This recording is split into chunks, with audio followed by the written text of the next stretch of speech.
दोस्तों आप सबका स्वागत है आज के इस वीडियो में। और आज के इस वीडियो को लाने का मकसद है कि बहुत सारे जो छात्र हैं उनका एक सवाल आया था कि जिन्होंने अभी एडमिशन लिया है फर्स्ट ईयर यानी कि पिछले साल जिन्होंने लिया था, तो उस समय से लगभग जो है पूरे समय कॉलेज बंद रहे लॉकडाउन की वजह से, तो उनकी तैयारी घर पे अच्छी नहीं हो पाई और लगभग 1 साल होने को है और हो सकता है अगले 2-3 महीनों में उनके एग्ज़ाम भी होने लगे। तो ऐसे में सबकी समस्या थी, विशेष रूप से जो फर्स्ट ईयर के छात्र थे, क्योंकि जो नए छात्र हैं जिन्होंने फर्स्ट ईयर में एडमिशन लिया है तो उनके लिए आयुर्वेद के सब्जेक्ट्स बिल्कुल नए हैं और ऐसे में वो काफ़ी ज़्यादा कन्फ्यूज हैं कि इन सारी चीज़ों की तैयारी जो है कैसे की जाए। तो अक्सर टेलीग्राम में उनका मैसेज आ रहा है कि जो फर्स्ट ईयर के सब्जेक्ट से कैसे तैयारी की जाए और कैसे पास हुआ जाए। तो आज का वीडियो जो है इसी विषय पर आधारित है और आज के इस वीडियो में हम आपको क्रिया शारीर के बारे में बताएंगे कि क्रिया शारीर में कौन कौन से जो टॉपिक्स हैं इंपॉर्टेंट हैं और उसमें क्या क्या आपको पढ़ना आवश्यक है और कितने समय में आप इसको तैयार कर सकते हैं। तो सबसे महत्वपूर्ण जो बात है कि जो अगर आप लोग की परीक्षाएं होने वाली हैं कुछ महीनों में, तो आप जिस भी यूनिवर्सिटी या महाविद्यालय में हैं तो वहाँ के पिछले 5-6 साल के पेपर अपने सीनियर से ज़रूर ले लें।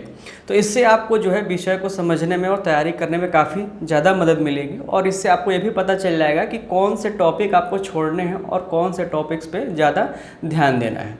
और ऐसे ही कुछ पेपर्स हमने ऑलरेडी अपने टेलीग्राम ग्रुप में डाल रखे हैं, मैं उसका लिंक दे दूँगा, आप वहाँ से जाकर उसको डाउनलोड करके देख भी सकते हैं कि कौन कौन से क्वेश्चन जो है पिछले कुछ सालों में पूछे गए हैं। तो इससे आपको काफ़ी ज़्यादा मदद मिल जाएगी कि कौन कौन से विषय को तैयार करना है। तो आज का वीडियो मुख्य रूप से क्रिया शारीर पर आधारित है। तो क्रिया शारीर में 2 पेपर होते हैं। पहले पेपर में भी 2 भाग होते हैं, पार्ट ए और पार्ट बी, और जो सेकेंड पेपर है उसमें भी पार्ट ए और पार्ट बी होते हैं। इसमें 2 पेपर होते हैं जो 100 नंबर के होते हैं टोटल, यानी कि 200, और जो प्रैक्टिकल होता है वो भी 100 नंबर का होता है, यानी कि टोटल जो है क्रिया शारीर जो पेपर है 300 नंबर का होता है। जो दोनों पेपर हैं, पेपर 1 और पेपर 2, इस दोनों के 2 भाग हैं, पार्ट ए और पार्ट बी। तो पार्ट ए में मोस्टली आयुर्वेद की चीज़ों को पढ़ना है और पार्ट बी में मॉडर्न की चीज़ों को पढ़ना है। वो आगे हम आपको इस वीडियो में पॉइंट टू पॉइंट बताएंगे किस में से कौन सा आपके लिए टॉपिक पढ़ना जरूरी है और किस टॉपिक को आप छोड़ सकते हैं। तो चलिए हम आपको डिटेल में बताते हैं इन सारी चीज़ों के बारे में। तो आप देख सकते हैं ये क्रिया शारीर का सिलेबस है जो कि हमने CCIM की वेबसाइट से डाउनलोड किया हुआ है।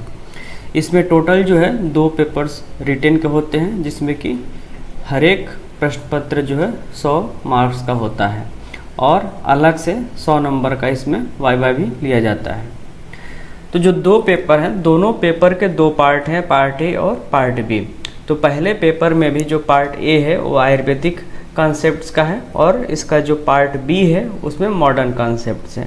ठीक ऐसे ही पेपर सेकंड में भी पार्ट ए आयुर्वेद है और पार्ट बी मॉडर्न है। तो सिलेबस देखा जाए तो काफ़ी बड़ा है, लेकिन अगर आप इसको ठीक से शेड्यूल बनाकर पढ़ते हैं तो 3 से 4 महीने में आप पूरा इसका सिलेबस कवर कर सकते हैं। और इसमें भी अगर आप केवल आयुर्वेद पोर्शन की बात करें तो 1 महीने से 1.5 महीने में आप आयुर्वेद पोर्शन को आसानी से इसमें कंप्लीट कर सकते हैं। तो जो पार्ट ए आप देख रहे हैं, पार्ट ए में जो है मोस्टली आपको जो फंडामेंटल प्रिंसिपल्स हैं क्रिया शारीर के उसको पढ़ना है, जिसमें कि पंचमहाभूत है, त्रिदोष है, त्रिगुण है, लोक पुरुष साम्य और सामान्य विशेष, इन सब के डिस्क्रिप्शन और स्रोतस के बारे में आपको डिटेल में इसमें पढ़ना है। इसके बाद जो अगला अध्याय है उसमें शारीर, क्रिया शारीर, शारीर के दोष, मानसिक दोष और इनके बीच जो म्यूचुअल रिलेशनशिप है उसके बारे में आपको पढ़ना है। जो तीसरा जो इसमें सब्जेक्ट है आप देख सकते हैं कि दोष, जिसमें कि वात पित्त कफ के तीनों दोषों के बारे में आपको पढ़ना है। उसके बाद अलग अलग सबके चैप्टर्स दिए गए हैं, जिसमें कि सबसे पहला है जो वात दोष का। वात दोष में इसके पूरे डिटेल में व्युत्पत्ति, निरुक्ति और इसके कितने टाइप्स हैं और इन जो 5 प्रकार के वात बताए गए उनका क्या क्या स्थान है। ठीक ऐसे ही जो अगला चैप्टर है वो पित्त है, उसमें भी पित्त की निरुक्ति, व्युत्पत्ति, उसके टाइप्स और वो जो 5 प्रकार के पित्त है कहाँ कहाँ पे स्थित होते हैं। और ठीक सेम अगला जो है कफ दोष के बारे में भी यही सारी चीज़ें आपको पढ़नी है। तो जितने इस आप चैप्टर देख रहे होंगे, एक चैप्टर को आपको पढ़ने में 2 दिन से 3 दिन का ही समय लगेगा और आप इसको 2 से 3 दिनों में याद कर सकते हैं, यानी कि अगर हम आप इसके जो फर्स्ट पार्ट की बात करें तो इसमें बहुत ज़्यादा आपको नहीं पढ़ना है और बहुत ज़्यादा समय भी इसमें नहीं लगना है, क्योंकि ये सारी चीज़ें बार बार रिपीटिशन होंगी। आपको जब पदार्थ विज्ञान पढ़ेंगे तो वहाँ भी आपको पढ़ने को मिलेगा, अष्टांग हृदय पढ़ेंगे वहाँ भी आपको पढ़ने को मिलेगा, रचना शास्त्र में भी कुछ इसके पार्ट आपको पढ़ने को मिलेंगे और क्रिया शास्त्र में भी पढ़ने को मिलेंगे। तो ये जो ऊपर के जो कुछ टॉपिक्स हैं, जो हेडिंग्स हैं, ये बार बार रिपीटिशन है जो आपको हर सब्जेक्ट में पढ़ने को मिलेगा। तो अगर एक जगह भी आप ठीक से पढ़ लेते हैं तो लगभग सभी जगह आपके काम इससे चल जाएंगे। इसके बाद दोषों के बाद इसमें है कि जो दोषों की वृद्धि क्षय की क्या क्या लक्षण होते हैं ये आपको पढ़ना है। ये आपको अष्टांग हृदय भी मिलेगा और अगले जो आप प्रूफ में आएंगे तो आपको चरक में भी आपको इसको पढ़ने को मिलेगा, विकृति विज्ञान में भी पढ़ने को मिलेगा। उसके बाद जो इसका इम्पोर्टेंट जो एक आता है कॉन्सेप्ट ऑफ क्रिया काल, जो कि काफ़ी इम्पोर्टेंट है और इससे आपको एक क्वेश्चन जरूर ही रहेगा। तो ऊपर के दोषों में से कोई ना कोई एक दोष आपको जरूर डिटेल में पूछा जाएगा। क्रिया काल से एक क्वेश्चन जरूर रहेगा, या तो शॉर्ट नोट में रहे या लॉन्ग क्वेश्चन में रहे। और इसके बाद आता है प्रकृति, देह प्रकृति और मानस प्रकृति। तो प्रकृति से भी एक क्वेश्चन जरूर आपके पास रहेगा।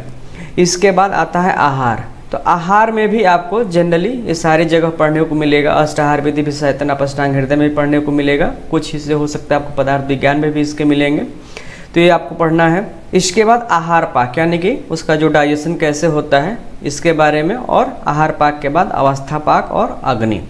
तो जितने इसका पार्ट ए का जो हिस्सा है आप इसको पढ़ने में ज़्यादा से ज़्यादा 20 से 25 दिन आपको लगेगा और आप इसमें पढ़ भी सकते हैं, इसको याद भी कर सकते हैं। अब जो आता है इसका पार्ट बी, तो पार्ट बी में मोस्टली मॉडर्न फिजियोलॉजी है और इससे आपको एक लॉन्ग क्वेश्चन जरूर रहता है और बाकी इसके भी शॉर्ट क्वेश्चन जरूर रहते हैं। तो कौन कौन से इंपॉर्टेंट है, तो जैसा कि मैंने ऑलरेडी आपको बताया है कि आप जिस भी कॉलेज में या यूनिवर्सिटी के स्टूडेंट हो वहाँ के पिछले 5 से 6 साल का पेपर लेकर आप एक बार रिव्यू जरूर कर लें कि कौन कौन से क्वेश्चन पिछले 5-6 साल में पूछे गए हैं, और लगभग वही पैटर्न हर साल का रहता है। तो उन हिस्सों को आप जरूर ध्यान से पढ़ लें। फिर भी ये एज ए गाइडेंस के तौर पे हम आपको कुछ जरूर बताएंगे यहाँ पे कि क्या क्या सवाल ज़्यादा आते हैं। तो जो इसमें बेसिक्स हैं, physiology, cell physiology, resting membrane potential, तो इसमें से क्वेश्चंस बहुत ही कम आते हैं, रेयर ही आते हैं कभी। अदरवाइज आपका जो है फिजियोलॉजी ऑफ रेस्पिरेटरी सिस्टम, इससे एक क्वेश्चन आपको जरूर मिलेगा, या तो शॉर्ट नोट मिले या लॉन्ग में मिले, और उसमें भी मोस्टली या तो वेंटिलेशन से रिलेटेड रहता है या मैकेनिज्म ऑफ रेस्पिरेशन से संबंधित। तो यही 2 क्वेश्चन रहेंगे। और कभी कभी ये आता है introduction to pulmonary function test, जिसमें कि टाइडल वॉल्यूम ये सारी चीज़ें आती हैं और ये आपसे पूछी जा सकती हैं। उसके बाद आता है फिजियोलॉजी ऑफ नर्वस सिस्टम, तो इससे भी क्वेश्चन बहुत ही कम पूछे जाते हैं, लेकिन अगर पूछा भी जाएगा तो इसमें जनरली नर्व फिजियोलॉजी के बारे में पूछा जाएगा। और नर्व फिजियोलॉजी के बाद इसमें जो है physiology of sensory and motor nervous system, इससे क्वेश्चन आ सकते हैं।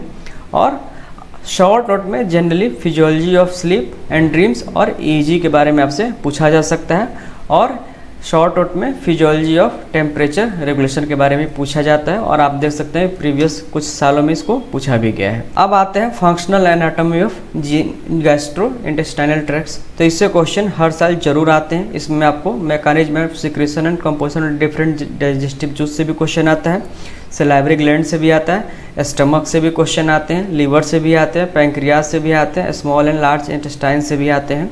तो इसमें से कहीं ना कहीं जो है एक क्वेश्चन जरूर आपसे पूछा जाएगा।